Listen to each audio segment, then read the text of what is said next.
Diyos Amado. Awan nga rod rason, diin na panagsanong, panagtuloy kasabuyan, panagtuloy.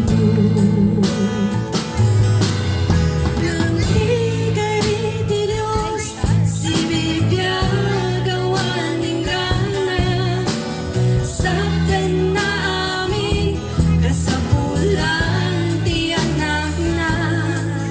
Ket kuna na anak agam matalaga lata, at tarat sa kalpasan panagsagaba.